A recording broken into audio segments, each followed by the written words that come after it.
ఓం సమర్థ సద్గురు సాయినాథ్ మహారాజ్ కీ జై. ఇప్పుడు మీరు వింటున్నది శ్రీ షిరిడీ సాయినాథుని దివ్య చరిత్ర మొదటి రోజు పారాయణం. సబ్కా మాలిక్ ఏక్ అంటూ యావత్ మానవాళికి శాంతి సందేశాన్నిచ్చినవాడు సాయి భగవానుడు. షిరిడీ ప్రవేశమే అన్ని పాపాలకు పరిహారం అన్న బాబా సూక్తికి అనుగుణంగా ప్రతిరోజు వేలాది మంది భక్తులు సాయి సన్నిధానానికి వస్తుంటారు. ఒకవేళ నిస్సహాయ స్థితిలో ఉండి షిరిడీకి వెళ్ళలేని వారు ఈ షిరిడీ సాయినాథుని పారాయణాన్ని భక్తితో విన్నట్లయితే ప్రతిరోజు ఉన్న చికాకులు తొలగి మనశ్శాంతి, ప్రశాంతత లభిస్తుంది. మీ వ్యాపారంలో లాభాలు కలిగి మీకున్న బాధలన్నీ తొలగిపోతాయి. మీ పిల్లలకు ఉన్నతమైన చదువులతో పాటు మంచి ఉద్యోగం లభిస్తుంది. మీకు అష్టైశ్వర్యాలు లభిస్తాయి. కోరుకున్న కోరికలన్నీ నెరవేరుతాయి.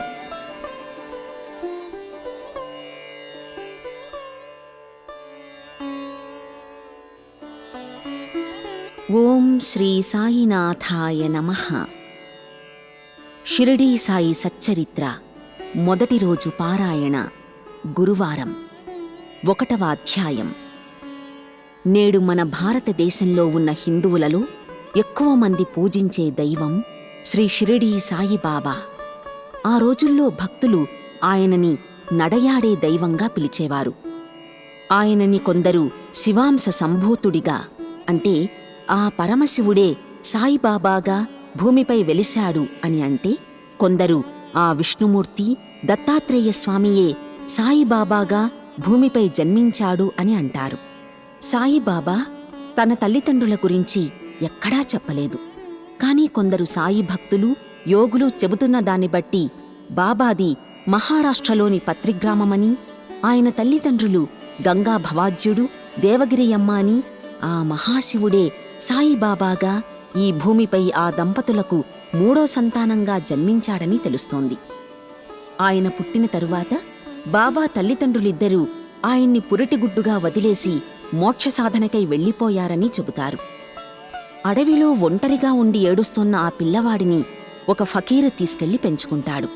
కొన్నాళ్ల తరువాత ఆ ఫకీరు మరణించగా అతని భార్య ఆ కుర్రాడిని తీసుకెళ్లి వెంకూస అనే గురువుకి అప్పగిస్తుంది.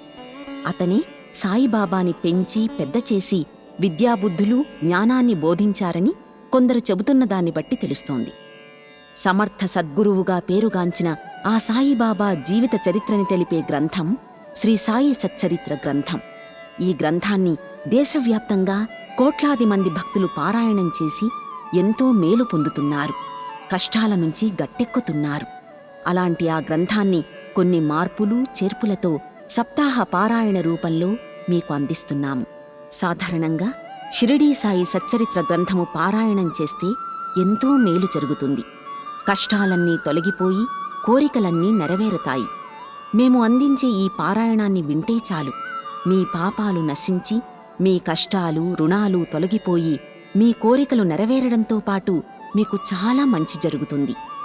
ఈ పారాయణాన్ని వింటూ సాయి సచ్చరిత్ర గ్రంథాన్ని చదువుతూ ఉంటే మీకు మరింత మంచి జరుగుతుంది. కాబట్టి ప్రతి ఒక్కరూ ఈ పారాయణాన్ని శ్రద్ధగా విని సాయిబాబా కృపకి పాత్రులవుతారని ఆశిస్తున్నాము. మీ జీవితంలో మరెన్నో అద్భుతాలను మీరు చవిచూస్తారు. ఒక్క మాటలో చెప్పాలంటే ఈ పారాయణం వింటే మీ జీవితమే మారిపోతుంది. మీ కష్టాలు, బాధలు, గ్రహదోషాలు, నరదృష్టి, కుటుంబ కలహాలన్నీ తొలగిపోతాయి. మీ పిల్లల చదువులు మెరుగుపడతాయి. అకాల మరణాలు, అనుకోని ప్రమాదాలు, వాహన ప్రమాదాలు, ఆత్మహత్యలు, భార్యాభర్తల కలహాలన్నీ తొలగిపోతాయి. అకాల మృత్యుదోషాలు, అపమృత్యు దోషాలు తొలగిపోతాయి.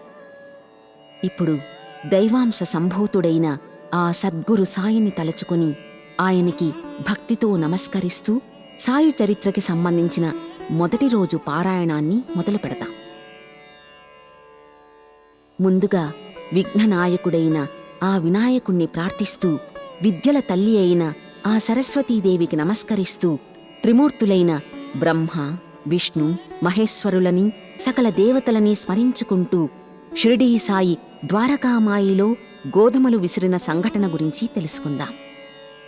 1910లో ఒకరోజు ఉదయం షిరిడీ సాయిబాబా ద్వారకామాయిగా పిలిచే మసీదులో నేలపై కూర్చొని గోధుమలు విసరడానికని చెప్పి ఒక గోనె సంచిని పరిచి ఒక తిరుగలి తీసుకుని ఆ గోనెపై పెట్టి పక్కనే కొన్ని గోధుమల్ని ఉంచి పిడికెడు గోధుమలు తిరగలిలో వేస్తూ ఆ తిరగల్ని తిప్పుతూ గోధుమల్ని విసురుతున్నారు.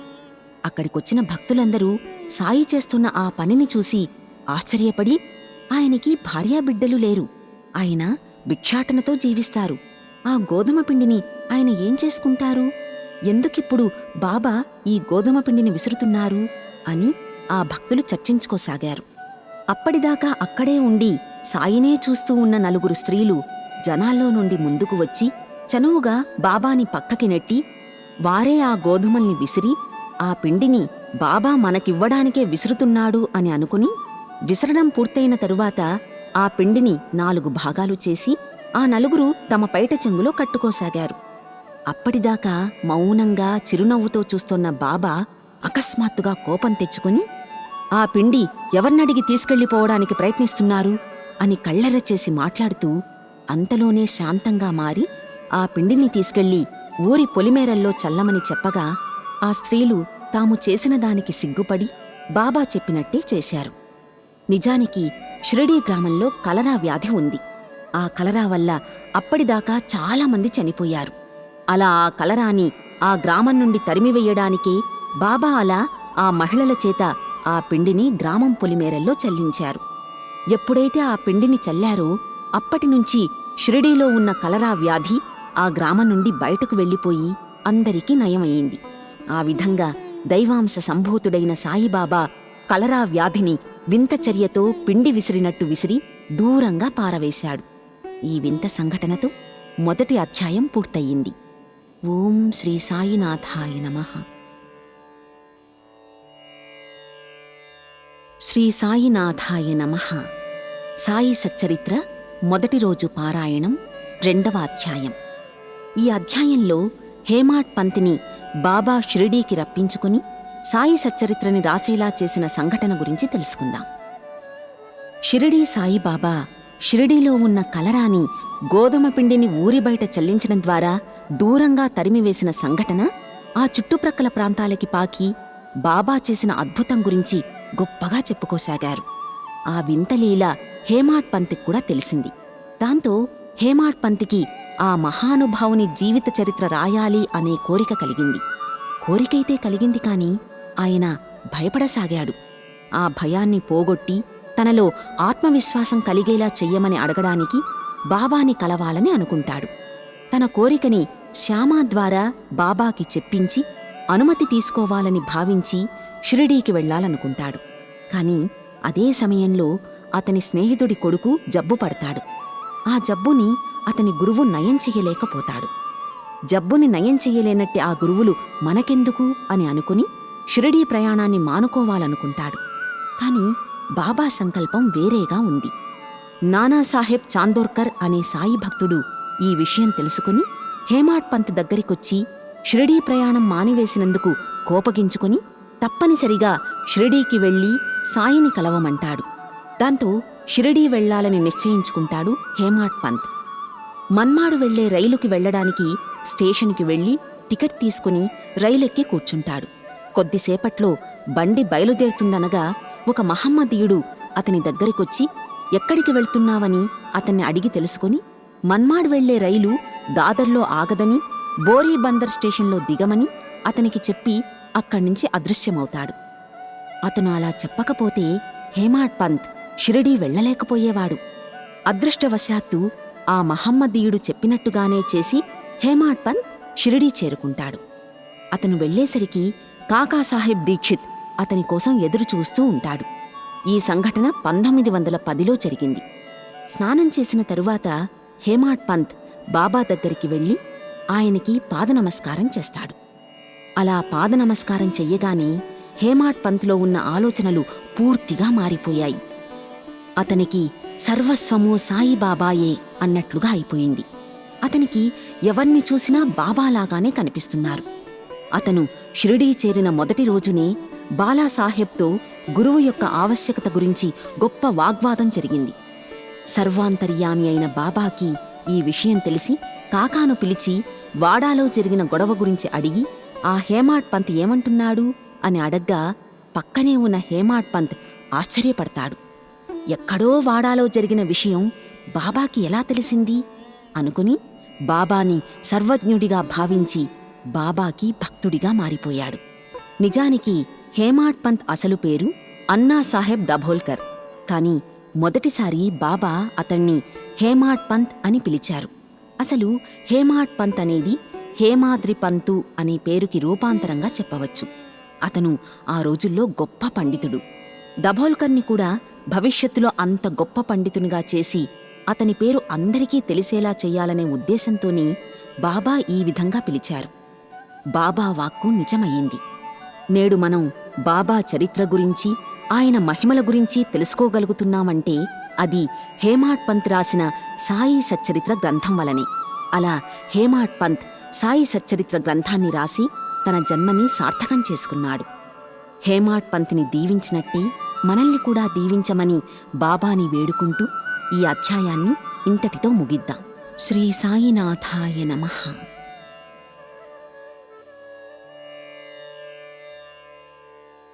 శ్రీ సాయినాథాయ నమః. సాయి సచ్చరిత్ర మొదటి రోజు పారాయణం 3వ అధ్యాయం. బాబా చరిత్రని రాయడానికి హేమాడ్ పంత్ బాబా అనుమతిని కోరగా ఆయన మనస్ఫూర్తిగా ఆశీర్వదించి, ధైర్యంగా ఉంటూ నా మాటలపై విశ్వాసముంచి నా లీలలు రాయి. నా లీలల్ని ఎవరైతే పారాయణ చేస్తారో వారికి మంచి జ్ఞానం వస్తుంది. నా లీలల గురించి తెలుసుకుంటూ ఎవరైతే నన్ను స్మరిస్తూ నాకు భక్తితో నమస్కరిస్తారో వారి మరణాన్ని తప్పిస్తాను, వారి రోగాల్ని నయం చేస్తాను.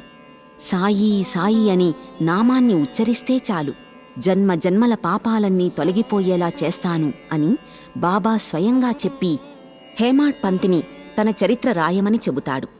ఇక బాబా చరిత్రని హేమాడ్ పంత్ రాశాడని చెప్పే కంటే ఆయన చేత బాబాయే రాయించుకున్నాడని చెప్పడం సబబుగా అనిపిస్తుంది.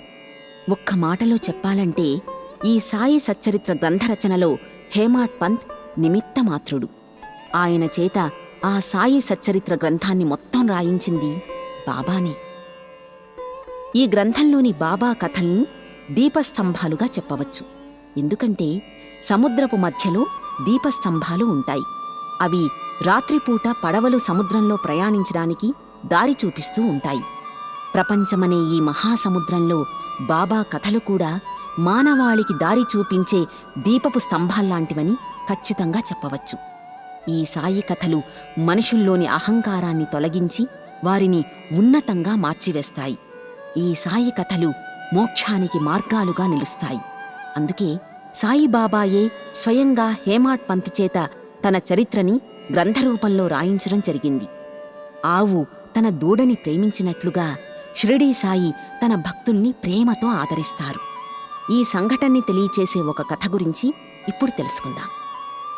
హేమాడ్ పంత్ 1916లో ప్రభుత్వ ఉద్యోగ విరమణ చేశాడు. ప్రభుత్వం వారు అతనికిచ్చే పెన్షన్ డబ్బు అతను కుటుంబాన్ని పోషించుకోవడానికి సరిపోదు. తరువాత అతను గురు పౌర్ణమి రోజు బాబాని దర్శించడానికి షిరిడీ వెళతాడు. అతని ఉద్యోగ విరమణ గురించి తెలుసుకున్న అన్నా చించణీకర్ అతని ఉద్యోగ విరమణ గురించి బాబాకి చెప్పి అతనిపై దయచూపి అతనికి వేరే ఏదైనా ఉద్యోగం వచ్చేలా చెయ్యమని హేమాడ్ పంత్ తరపున బాబాకి చెబుతాడు. దానికి సమాధానాన్ని చెబుతూ బాబా ఇలా అంటారు: హేమాడ్ పంత్ ఇప్పుడు నా సేవ చేసుకుంటే చాలు, అతనికి ఏ లోటూ రాకుండా నేను చూసుకుంటాను. అతని భోజన పాత్రలు ఎప్పుడూ నిండుగానే ఉంటాయి.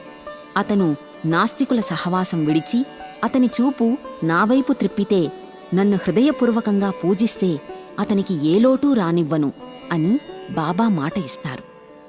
బాబా ప్రేమని సంపూర్ణంగా పొందిన రోహిల్లా కథ గురించి ఇప్పుడు తెలుసుకుందాం. షిరిడీలో నివాసముండే రోహిల్లా అనే వ్యక్తి రాత్రింబవళ్ళూ ఖురాన్ చదువుతూ ఆంబోతు రంకెవేసినట్లుగా బిగ్గరగా అరుస్తూ ఉండేవాడు. ఆ అరుపులు పగలంతా పనిచేసి రాత్రిళ్ళు సుఖంగా నిద్రిస్తున్న షిరిడీవాసులకి నిద్రాభంగం కలిగిస్తూ ఉండేవి. చాలా కాలంపాటు ఓపిక పట్టిన షిరిడీ ఇక ఓపిక నశించి ఒకరోజు బాబా దగ్గరకొచ్చి రోహిల్లా గురించి చెప్పి అతని గురించి బాబా దగ్గర ఫిర్యాదు చేసి ఎలాగైనా తమకి అతని బాధని తొలగించమని ప్రాధేయపడతారు. సాయిబాబా వారి ఫిర్యాదును వినకపోగా వారిపై కోపించి రోహిల్లాకు ఒక దౌర్భాగ్యపు భార్య కలదని, ఆమె గయ్యాళి అని, ఆమె వచ్చి రోహిల్లాను బాధపెడుతూ ఉంటుందని, రోహిల్లా చేసే ఆ ప్రార్థనలు విని ఆమె అతణ్ణి ఏమీ చెయ్యలేక చూస్తూ ఉండిపోతుందని చెప్పి రోహిల్లా జోలికి వెళ్లవద్దని చెప్పి వారిని అక్కడ్నుంచి పంపించి వేస్తాడు. నిజానికి రోహిల్లాకి అసలు భార్యే లేదు.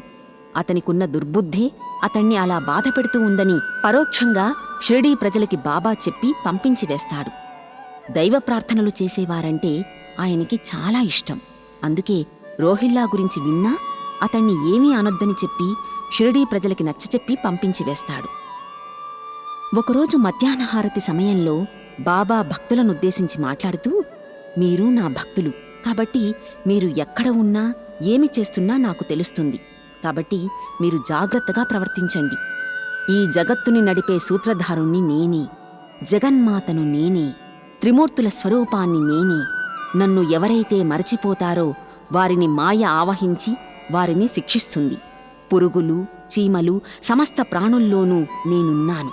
కాబట్టి అవి మీ దగ్గరికి వచ్చినప్పుడు వాటిని తరిమికొట్టవద్దు అని చెబుతారు. కాబట్టి సాయి మార్గంలోనే పయనించి సాయికి సర్వస్య శరణాగతులై ఉంటే ఆ షిరిడీ సాయినాథుడు తన కృపని ఎల్లవేళలా మీపై ప్రసరింపచేస్తాడు. మనమంతా ఎల్లప్పుడూ సాయిపై భక్తి కలిగి ఉండేలా చెయ్యమని ఆ సాయిని ప్రార్థిస్తూ ఈ అధ్యాయాన్ని ఇంతటితో ముగిద్దాం. శ్రీ సాయినాథాయ నమః.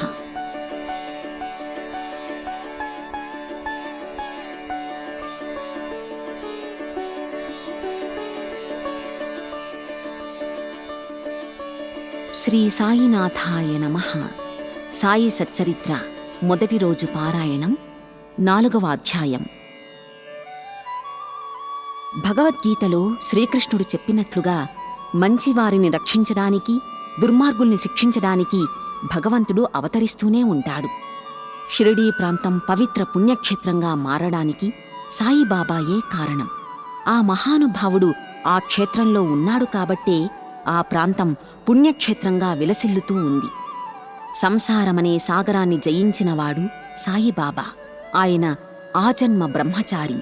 ఆయన శాంతికామకుడు. సర్వమత సౌభ్రాతృత్వాన్ని చాటిచెప్పి అన్ని మతాలను ఏకం చేసి తన దగ్గరికి రప్పించుకున్న మహానుభావుడు షిరిడీ సాయినాథుడు. ఇలాంటి మహానుభావుడు సమస్త లోకాలలో ఎక్కడా లేడు. ఆయన షిరిడీలో ఒకే చోట కూర్చుని ఉన్నప్పటికీ ప్రపంచంలో జరిగే అన్ని విషయాలు ఆయనకు తెలుసు. ఎల్లప్పుడూ మసీదు గోడకి ఆనుకుని నిల్చుని ఉండేవారు. మధ్యాహ్నం, సాయంత్రం లెండీ తోటకి వెళ్లేవారు. ఆ దైవాంశ సంభూతుడు నడయాడిన ఆ షిరిడీ నేల, ఆయన్ని పూజించిన అక్కడి ప్రజలు ఎంతో పుణ్యం చేసుకున్నారు కాబట్టే ఆ విలువైన రత్నం వారికి దొరికింది. ఆయన సాహచర్యాన్ని పొందిన ఆనాటి ప్రజలు ఎంతో ధన్యులు.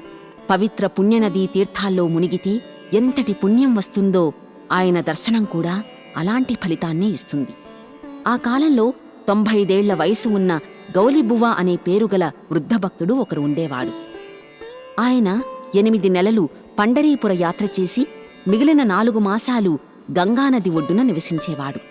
అతను ప్రతి ఏటా పండరీపుర యాత్ర ముగించుకుని షిరిడీ సాయినాథుణ్ణి దర్శించుకోవడానికి షిరిడీకి వచ్చేవాడు. ఆయన బాబాని చూసి, ఆ పండరీనాథుడే ఈ షిరిడీ సాయినాథుడు, అనాథల కోసం, బీదల కోసం ఈ షిరిడీలో వెలసిన కారుణ్యమూర్తి ఈ సాయిబాబా అని అక్కడి భక్తులకి చెబుతూ ఉండేవాడు. సాయిబాబా ఎల్లప్పుడూ అల్లా మాలిక్ ఏక్ అంటుండేవారు. అంటే అల్లాయే యజమాని అంటూ ఉండేవారు. ఆయన 7 రాత్రులు 7 పగలు ఆ నామాన్ని ఉచ్చరిస్తూ నామసప్తాహం చేసేవారు. ఆయన దాసగణుని కూడా ఆ నామసప్తాహం చెయ్యమని చెప్పాడు. అలా చేస్తే ఆ విఠల దర్శనం జరుగుతుందా అని దాసగణు బాబాని ప్రశ్నిస్తాడు. అప్పుడు బాబా అతడి చెయ్యి పట్టుకుని తప్పకుండా కలుగుతుందని చెప్పగా ఆయన మాట ప్రకారం దాసగణు, కాకాసాహెబ్ నామసప్తాహం ముగించగానే ధ్యానంలో దాసగణుకి, కాకాసాహెబ్ దీక్షిత్కి పాండురంగ విఠల భగవానుడు కనిపిస్తాడు. కాకా మధ్యాహ్నహారతికి వెళ్ళినప్పుడు ఆ సంగతి గురించి బాబా కాకాని అడుగుతాడు. సరిగ్గా అదే సమయంలో ఎవరో ఫోటోలు అమ్మేవాడు అక్కడికి వస్తాడు. ఆ దేవుని ఫోటోల్లో తనకి ధ్యానంలో వచ్చిన వ్యక్తి ఫోటో అంటే విఠల భగవానుడిలాగా ఉండడంతో కాక ఆశ్చర్యపడి బాబా సర్వజ్ఞుడు అని తెలుసుకుని ఆ విఠలుడి ఫోటో ఒకటి కొనుక్కుని పూజలో పెట్టుకున్నాడు. ఈ 4వ అధ్యాయంలో దాసగణు పట్ల బాబా చేసిన మరో లీల గురించి తెలుసుకుందాం. గంగా యమునా నదులు కలిసే చోటుని ప్రయాగ అని పిలుస్తారు. అక్కడ స్నానం చెయ్యాలని ప్రతి హిందూ భక్తుడు కోరుకుంటాడు. అలా స్నానం చేస్తే పుణ్యం ప్రాప్తిస్తుందని ప్రతి హిందూ భక్తుడు నమ్ముతాడు. దాసగణుకి కూడా ఆ ప్రయాగలో స్నానం చెయ్యాలని ఎప్పటినుంచో కోరిక. కాని పరిస్థితులు అనుకూలించకపోవడం వల్ల అతను ప్రయాగ వెళ్లలేకపోతున్నాడు. ఒకరోజు అతను ప్రయాగ వెళ్లడానికి సిద్ధపడి బాబా దగ్గరికెళ్లి విషయం చెప్పగా, పవిత్ర స్నానం చేయడానికి అంత దూరం వెళ్లవలసిన పనిలేదు, మన ప్రయాగ ఇక్కడే ఉంది, నా మాటలు నమ్ము అని బాబా అంటారు. అదే సమయంలో దాసగణు బాబా కాళ్లపై తన శిరస్సును ఉంచి నమస్కరిస్తుండగా అదే సమయంలో ఒక అద్భుతం జరిగింది. బాబా పాదముల బొటన వ్రేళ్ల నుంచి గంగా యమునా జలములు పొంగుకుంటూ రాసాగాయి. బాబా చేసిన ఈ చమత్కారాన్ని చూసిన దాసగణు ఆశ్చర్యానికి గురి అవ్వగా అతని కళ్ల నుంచి ధారగా కన్నీళ్లు రాగా దాసగణు భక్తి పారవశ్యంలో మునిగిపోయాడు. అతని హృదయంలో నుంచి ఆనందం ఉప్పొంగగా ఆ ఆనందాన్ని పాట రూపంలో దాసగణు వ్యక్తపరుస్తాడు.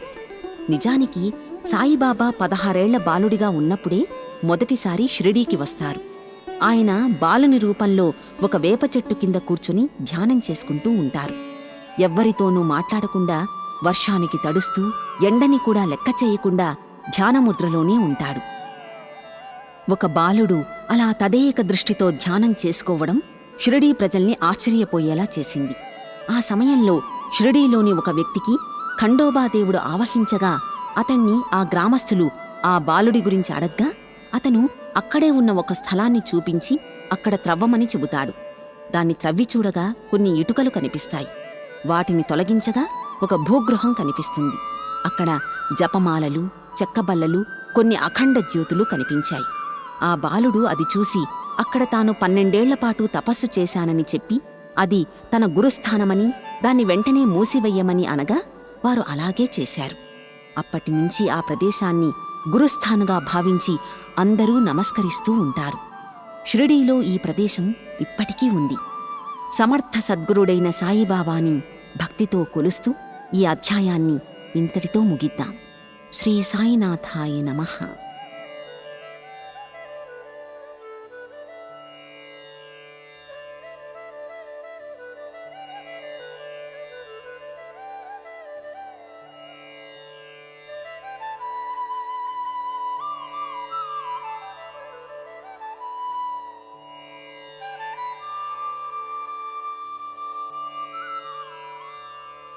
శ్రీ సాయినాథాయ నమః. సాయి సచ్చరిత్ర మొదటి రోజు పారాయణం 5వ అధ్యాయం. దీనిలో పెండ్లివారితో కలిసి బాబా రెండోసారి షిరిడీ వచ్చిన సంఘటన గురించి తెలుసుకుందాం. ఔరంగాబాద్ జిల్లాలోని ధూప్ అనే గ్రామంలో చాంద్ పాటిల్ అనే పేరుగల మహమ్మదీయ వ్యక్తి ఉన్నాడు. ఆయన ఇష్టంగా పెంచుకునే గుర్రం తప్పిపోతుంది. 2 నెలల నుంచి దానికోసం ఎంతగా వెతికినా దాని జాడ తెలియలేదు. దాన్ని వెతకడానికి చాంద్ గుర్రపు జీనును భుజాలపై వేసుకుని ఔరంగాబాద్ నుండి ధూప్ గ్రామానికి వెళుతుండగా మార్గమధ్యంలో ఒక మామిడి చెట్టు దగ్గర తలపై టోపీ, పొడవైన చొక్కా తొడుక్కున్న ఒక వృద్ధ ఫకీరు కూర్చొని ఉన్నాడు. చంకలో సటకా పెట్టుకున్న ఆ వ్యక్తి చిలుము తాగడానికి ప్రయత్నిస్తూ ఆ దారి వెంట వెళుతోన్న చాంద్ పాటిల్ని చూసి అతన్ని పేరు పెట్టి పిలుస్తాడు. తనని పేరు పెట్టి పిలిచిన వ్యక్తి ఎవరా అని ఆలోచిస్తూ అతడి దగ్గరికి రాగా అక్కడున్న ఆ అపరిచిత వ్యక్తిని చూసి తన పేరు అతనికి ఎలా తెలిసిందా అని ఆలోచిస్తుంటాడు. చాంద్బాయ్, తప్పిపోయిన నీ గుర్రం గురించి వెతుక్కుంటూ వచ్చావా? ఆ గుర్రం దగ్గర్లో ఉన్న కాలువగట్టున ఉంది, వెళ్ళి తెచ్చుకో అని అనగానే ఇంతకుముందే అక్కడ వెతికాను అని చాంద్ చెబుతాడు.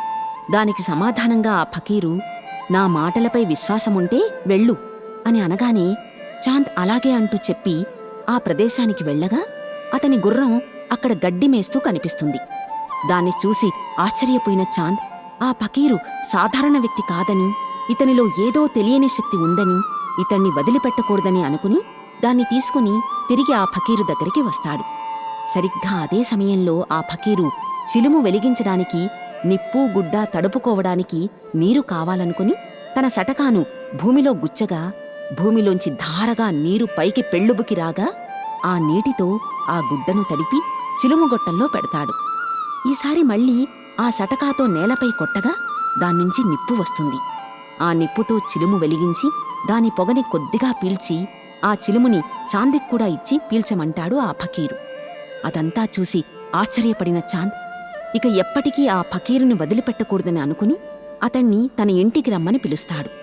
ఆ వృద్ధ ఫకీరే బాబా. అతను అలా చాంద్తో పాటు అతని ఇంటికి వెళ్ళి కొంతకాలం పాటు అక్కడ ఉండి చాంద్ బావమరిది పెళ్లి షిరిడీలో జరుగుతుండగా పెళ్లికూతురు ఊరైన షిరిడీ గ్రామానికి పెళ్లివారితో పాటు షిరిడీకి వస్తాడు. ఆ పెళ్లి ఎలాంటి ఆటంకాలు లేకుండా జరగగా ఆ పెళ్లివారు అక్కడ్నుంచి వెళ్ళిపోతారు. బాబా మాత్రం అక్కడే ఉండిపోతాడు. అలా రెండవసారి బాబా చాంద్ బావమరిది పెళ్లి కోసం వచ్చి అక్కడే ఉండి షిరిడీ సాయిబాబాగా ప్రసిద్ధి చెంది సమాధి చెందే వరకు అక్కడే ఉండిపోయారు.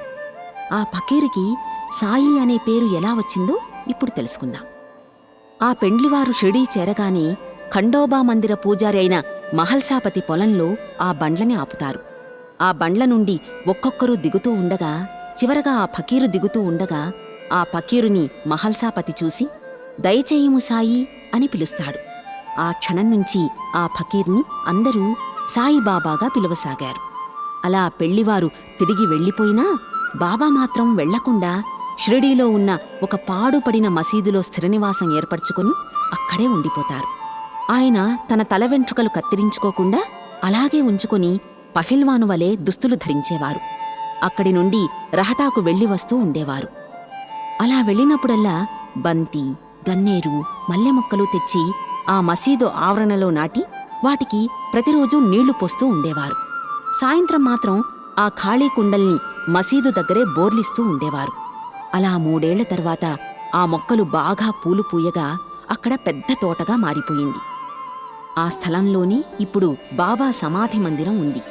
దాన్ని దర్శించుకోవడానికి ఇప్పుడు లక్షలాది మంది భక్తులు వస్తున్నారు. అలా స్థిరపడిన ఆ సాయి పిచ్చుక కాలికి దారం కట్టి లాగినట్టుగా భక్తుల్ని ఒక్కొక్కర్ని ఆకర్షిస్తూ అందర్నీ తన దగ్గరికి రప్పించుకుంటూ ఉండేవారు. అలా ఆ షిరిడీ మరియు ఆ చుట్టుప్రక్కల ప్రాంతాలలో సాయికి ఎందరో భక్తులుగా మారిపోయారు. అలాంటి వారిలో ఠాణే గ్రామ నివాసి అయిన బీవీ దేవు కూడా ఒకరు. ఆయన బాబాకి గొప్ప భక్తుడు. ఆయన చెప్పిందాని ప్రకారం 1912లో డాక్టర్ రామారావు కొఠారే, భాయి కృష్ణాజీ, సగుణమేర్ నాయక్, జీకే దీక్షితులు కలిసి బాబా గతంలో బాలుడిగా ఉన్నప్పుడు షిరిడీ వచ్చి వేపచెట్టు క్రింద ఉండి ధ్యానం చేసుకున్న దానికి గుర్తుగా ఆ వేపచెట్టు కింద పాదుకల్ని ప్రతిష్ఠించాలని భావిస్తారు. రామారావు కొఠారే పాలరాతి పాదుకల్ని తయారు చేయించాలనుకుని నమూనా రాయించి ఉపాసనీ బాబాకి చూపించగా ఆయన దానిలో కొన్ని మార్పులు చేసి పద్మము, శంఖము, చక్రము చేర్చి బాబా గొప్పదనాన్ని, యోగశక్తిని తెలియచేసేలా సదానింబ వృక్షస్య మూలాధివాసాత్ అనే శ్లోకాన్ని కూడా ఆ పాదుకలు ప్రతిష్ఠించిన చోట చెక్కించాలని సలహా ఇస్తాడు. ఆయన చెప్పినట్టుగానే ఆ పాదుకలని రామారావు కొఠారే బొంబాయిలో తయారు చేయించి వాటిని బాబాకు చూపగా ఆయన ఆ పాదుకల్ని తాకి పవిత్రపరచి శ్రావణ పౌర్ణమి నాడు షిరిడీలోని వేపచెట్టు దగ్గర ప్రతిష్ఠించాలని ఆజ్ఞాపిస్తారు. ముందుగా శ్రావణ పౌర్ణమి నాడు 11 గంటలకి జీకే దీక్షిత్ ఆ పాదుకల్ని తలపై పెట్టుకుని ఖండోబా మందిరం నుండి ద్వారకామాయి అనే పేరుగల మసీదుకి ఊరేగింపుగా తీసుకొచ్చి వేపచెట్టు దగ్గర ప్రతిష్ఠిస్తారు. భక్తులందరూ చందాలు వేసుకుని ఆ పాదుకల చుట్టూ కంచెని ఏర్పాటు చేయించారు. బాబా నీళ్లని నూనెగా మార్చి దీపాల్ని వెలిగించిన అద్భుత లీల గురించి ఇప్పుడు తెలుసుకుందాం. షిరిడీ సాయిబాబాకు దీపాలంకరణ అంటే చాలా ఇష్టం. ఆయన ప్రతిరోజు తాను నివసించే ద్వారకామాయిలో నూనె దీపాలు వెలిగిస్తూ ఉండేవారు. ఆ దీపాలు వెలిగించడానికి అవసరమైన నూనెను షిరిడీలో ఉండే దుకాణదారుల దగ్గర్నుంచి అడిగి తెచ్చుకునేవారు బాబా. అలా చాలా రోజులుగా వారంతా నూనెని ఇస్తుంటే సాయిబాబా ద్వారకామాయిని దీపాలతో అలంకరించేవారు. అలా నూనె ఇస్తూ వస్తున్న ఆ దుకాణదారులకి కొన్నాళ్లకి తాము నూనె ఇస్తుంటే సాయిబాబా దీపాల్ని వెలిగిస్తూ ఉన్నాడని, అసలు తాము ప్రతిరోజు బాబాకి ఉచితంగా నూనె ఎందుకివ్వాలి అనే దుర్బుద్ధి పుట్టింది. అసలు తాము నూనెని ఇవ్వకుండా ఉంటే ద్వారకామాయిలో దీపాల్ని ఎలా వెలిగిస్తాడో చూద్దామనుకుని వారందరూ మూకుమ్మడిగా సాయిబాబాకి నూనె ఇవ్వకూడదు అని నిర్ణయించుకుంటారు. బాబా ప్రతిరోజులాగానే వ్యాపారుల దగ్గరికి వెళ్లి నూనె అడిగారు. ఎవరి దుకాణానికి వెళ్ళినా లేదని చెబుతూ ఉండేవారు. ఆయనకి నూనె ఎవ్వరూ ఇవ్వలేదు. నూనె లేదు కాబట్టి బాబా ఏం చేస్తారో చూడాలనే కుతూహలం వారిలో కలిగింది. దాంతో బాబాకి వారి ఉద్దేశం అర్థమయ్యింది. చిరునవ్వు నవ్వుకుంటూ బాబా తిరిగి ద్వారకామాయికి వెళ్ళిపోతాడు. ప్రతిరోజూ నూనె తెచ్చుకునే ఆ డబ్బాలో కొన్ని నీళ్లు పోసి బాగా కలియత్రిప్పి ఆ డబ్బాలోని ఆ నీటిని నోటిలోకి తీసుకుని బాగా పుక్కిలించి తిరిగి ఆ డబ్బాలోకి పోశారు. ఆ నీటిని ప్రమిదల్లో పోసి దీపాలు వెలిగించగా ఆశ్చర్యంగా ఆ దీపాలన్నీ వెలిగి ఆ రాత్రంతా ఆ దీపాలు జ్ఞానకిరణాలను విరజిమ్ముతూనే ఉన్నాయి. అసలు బాబాకి నూనె ఇవ్వకపోతే దీపాలు ఎలా వెలిగిస్తాడో చూద్దామని బాబా వెనకాలే వచ్చి మసీదుకి దూరంగా నిలబడి బాబా చేసినదంతా చూసి నోటితో బాబా దీపాల్ని వెలిగించడం చూసి ఆశ్చర్యానికి గురైన వ్యాపారుల కళ్ళ కలముకున్న అజ్ఞానపు చీకట్లు ఆ దీపపు వెలుగులో తొలగిపోయాయి. దాంతో వారి కళ్ళ నుండి జలజలా కన్నీరు కారుతుండగా ఆర్ద్రతతో నిండిన కళ్లతో వారందరూ వచ్చి తమని క్షమించమంటూ బాబా కాళ్లపై పడ్డారు. చిరునవ్వు నవ్వుతూ వాళ్ళందర్నీ క్షమించిన బాబా వాళ్ళందర్నీ పైకి లేపి ఇంకెప్పుడూ అబద్ధాలు ఆడవద్దని, ఎల్లప్పుడూ సత్యాన్నే పలకవలనని వారికి చెప్పి బాబా వారిని అక్కడ్నుంచి పంపించివేశారు. ఈ కథతో 5వ అధ్యాయం పూర్తయింది. శ్రీ సాయినాథాయ నమః.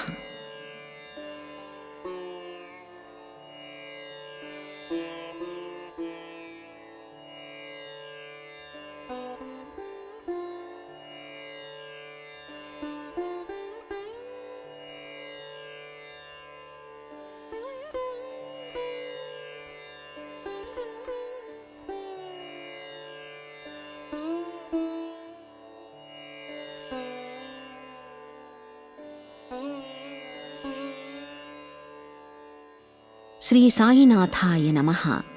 సాయి సచ్చరిత్ర మొదటి రోజు పారాయణం 6వ అధ్యాయం. బాబా ఉర్సు శ్రీరామనవమి కలిపి జరుపుట గురించి ఇప్పుడు తెలుసుకుందాం. కోపర్గాంలో గోపాలరావు గుండ్ అనే వ్యక్తి సర్కిల్ ఇన్స్పెక్టర్గా పనిచేస్తున్నాడు. అతడు బాబాకు గొప్ప భక్తుడు. అతనికి 3 భార్యలున్నప్పటికీ సంతానం కలగలేదు. సాయిబాబా ఆశీర్వాదం వల్ల అతనికొక కొడుకు పుట్టాడు.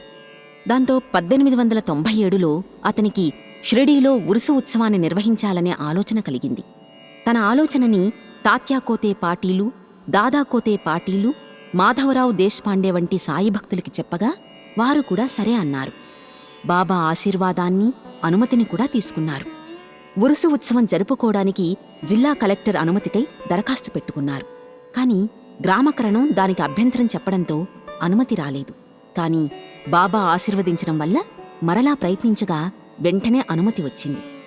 బాబా సలహాననుసరించి ఉరుసు ఉత్సవాన్ని శ్రీరామనవమి నాడు చేయడానికి నిశ్చయించుకున్నారు. ఈ ఉరుసు ఉత్సవాన్ని శ్రీరామనవమి నాడు జరుపుకొనమనడంలో హిందూ మహమ్మదీయుల సమైక్యతాభావాన్ని పెంపొందించాలని బాబా ఉద్దేశం అయ్యుండొచ్చు.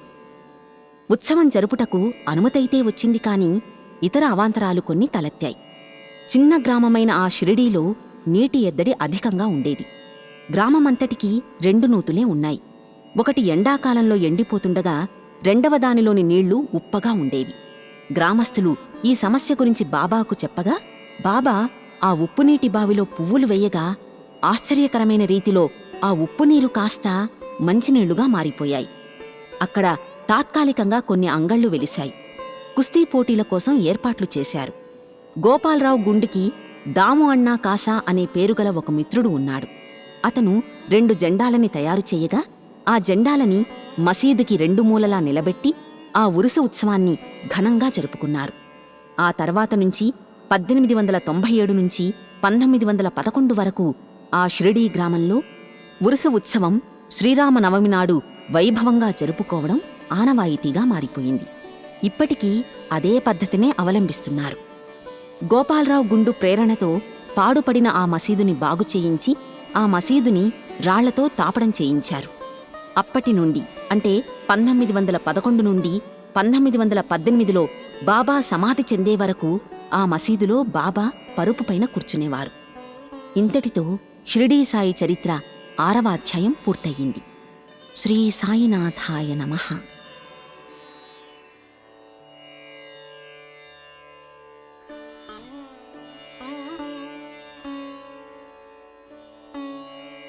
శ్రీ సాయినాథాయ నమః. సాయి సచ్చరిత్ర మొదటి రోజు పారాయణం 7వ అధ్యాయం. సాయిబాబాని కొంతమంది హిందూ అంటారు, కాని అతని వేషధారణ మాత్రం మహమ్మదీయునిలా ఉంటుంది.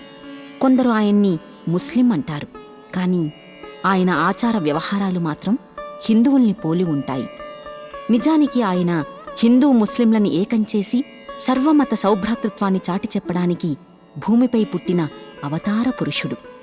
షిరిడీ గ్రామంలో ఉన్న శనైశ్చర, గణపతి, పార్వతీ, శంకర, మారుతి తదితర దేవాలయాలన్నింటినీ తాత్యాపాటీలు ద్వారా బాబా మరమ్మత్తు చేయించాడు. బాబాను దర్శించినంతనే భక్తుల కష్టాలు తీరిపోయేవి.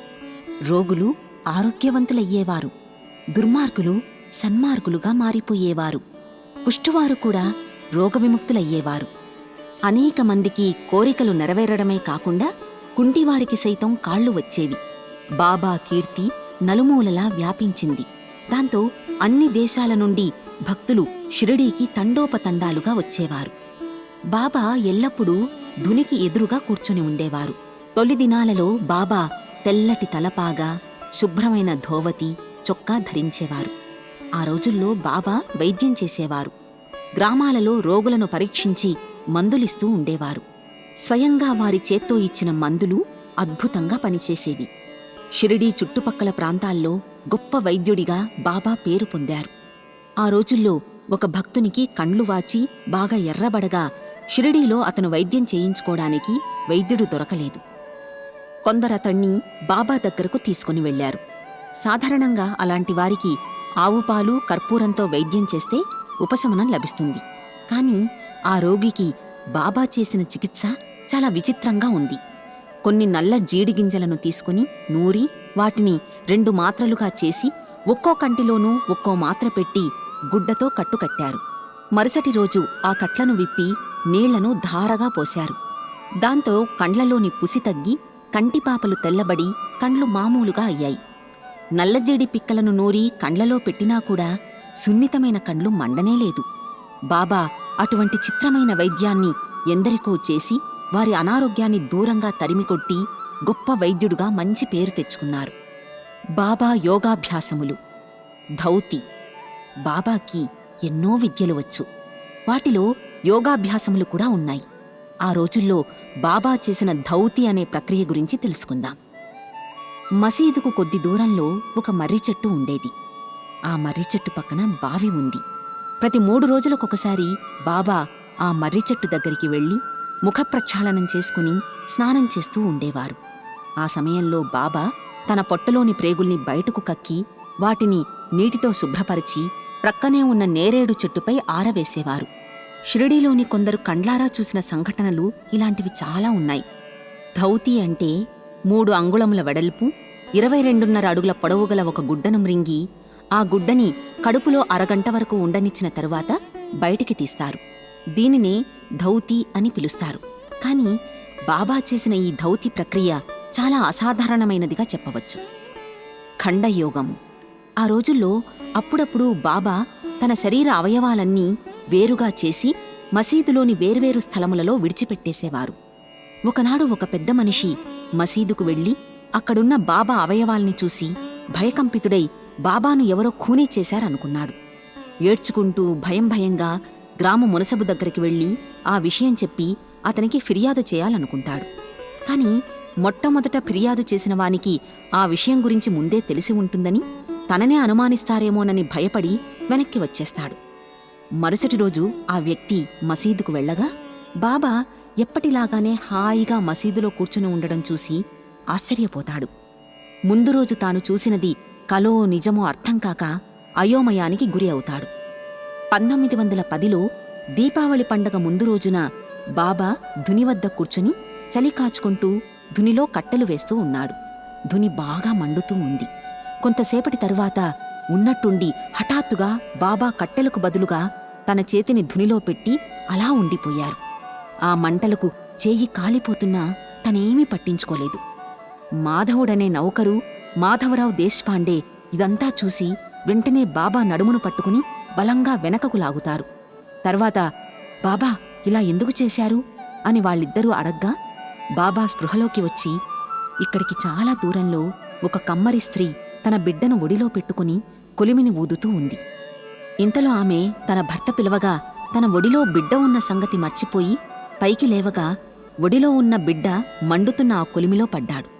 వెంటనే నా చేతిని కొలిమిలోనికి దూర్చి ఆ బిడ్డను రక్షించాను. నా చేయి కాలితే కాలింది, కాని ఆ బిడ్డని మాత్రం రక్షించగలిగాను అంటూ ఆనందాన్ని వ్యక్తం చేశారు. నిజానికి కొలిమిలో ఎక్కడో బిడ్డ పడితే ఇక్కడ షిరిడీలో ఉన్న బాబా చెయ్యి పెట్టి రక్షించడం ఎంత అద్భుతమో కదా. నిజంగా ఆయన లీలలు చాలా విచిత్రంగా ఉండి ఎవ్వరికీ అంతుపట్టేవి కావు. బాబా చెయ్యి కాలిందన్న సంగతి మాధవరావు దేశపాండే ద్వారా తెలుసుకున్న నానాసాహెబ్ చాందోర్కర్ వెంటనే బొంబాయి నుండి డాక్టర్ పరమానంద్ అనే గొప్ప వైద్యుణ్ణి తీసుకుని షిరిడీకి వస్తాడు. చికిత్స చేయడానికి డాక్టర్ బాబాని చెయ్యి ఇవ్వమనగా బాబా వైద్యం చేసుకోవడానికి నిరాకరిస్తారు. దాంతో ఆ డాక్టర్ తిరిగి వెనక్కి వెళ్ళిపోతాడు. ఆ చెయ్యికి భాగోజీ షిండే అనే పేరుగల కుష్ఠరోగి దానికి నెయ్యి రాసి ఏదో ఆకువేసి ఆ చేతికి కట్టుకడుతూ ఉండేవాడు. కొన్ని రోజుల తర్వాత ఆ గాయం మానిపోయింది. భక్తులందరూ సంతోషించారు. ప్రతిరోజు ఉదయం భాగోజీ పట్టీలను విప్పి బాబా చేతిని నేతితో తోమి తిరిగి కట్లను కడుతూ ఉండేవాడు. బాబా మహాసమాధి చెందే వరకు ఆ భాగోజీ అలాగే కట్లు కడుతూ ఉండేవాడు. నిజానికి సిద్ధపురుషుడైన బాబాకి ఇదంతా అవసరం లేనప్పటికీ తన భక్తుడైన భాగోజీపై అతనికి ఉండే ప్రేమతో ఇదంతా చేయించుకుంటూ ఉండేవారు. కాపాడే కుమారుని ప్లేగు వ్యాధి. బాబా విచిత్రలీలల్లో ఇది కూడా ఒకటి. అమరావతి నివాసి అయిన దాదాసాహెబ్ కాపాడే భార్య తన చిన్న కొడుకుతో కలిసి షిరిడీలో కొన్ని రోజులు ఉంది. ఒకనాడు కాపాడే కుమారునికి తీవ్రంగా జ్వరం వచ్చింది. అది ప్లేగు జ్వరం కింద మారింది. అతని తల్లి చాలా భయపడిపోయి షిరిడీ విడిచి అమరావతికి వెళ్లి అతనికి వైద్యం చేయించాలనుకుంటుంది. సాయంకాలం బాబా బూటీవాడ దగ్గరికి వచ్చేటప్పుడు వారి అనుమతి తీసుకుని కన్నీరు పెట్టుకుంటూ తన చిన్న కొడుకు ప్లేగుతో బాధపడుతున్నాడని బాబాకు చెప్పింది. బాబా ఆమెతో దయతో మాట్లాడుతూ, ప్రస్తుతం ఆకాశం మబ్బుపట్టి ఉంది. కొద్దిసేపటిలో మబ్బులన్నీ చెదిరిపోయి ఆకాశం నిర్మలంగా మారుతుంది అంటూ బాబా కఫ్నీని పైకెత్తి చంకలో కోడిగ్రుడ్లంత పరిమాణం గల 4 ప్లేగు పొక్కులను చూపిస్తూ, నా భక్తుల కొరకు నేను ఏ విధంగా బాధపడతానో చూడండి, వారి కష్టాలన్నీ నావే అంటారు. అంటే ఆ కాపాడే కుమారునికి ప్లేగు జ్వరాన్ని తగ్గించి ఆ జ్వరాన్ని తనపైకి తెచ్చుకున్న గొప్ప వ్యక్తి సాయిబాబా. ఆ అద్భుత లీలల్ని చూసిన భక్తజనులకు మహాత్ములు తమ భక్తుల బాధల్ని తామే ఏ విధంగా స్వీకరిస్తారో స్పష్టంగా తెలిసింది. మహాత్ముల మనస్సు మైనము కంటే మెత్తనిది, వెన్నవలే మృదువైనది. వారు భక్తుల నుంచి ప్రత్యుపకారమేమీ ఆశించకుండా భక్తుల్ని ప్రేమిస్తారు. అలాంటి మహానుభావుల్లో అవతార పురుషుడు, మహోన్నత వ్యక్తి సాయిబాబా. ఆ రోజుల్లో బాబా చూపిన ఇలాంటి విచిత్రమైన లీలలు ఎన్నో ఉన్నాయి. బాబా చేసిన ఈ లీలతో 7వ అధ్యాయము మొదటి రోజు పారాయణ కూడా ముగిసింది. శ్రీ సాయినాథాయ నమః. శ్రీ సచ్చిదానంద సమర్థ సద్గురు సాయినాథ్ మహారాజ్ కీ జై.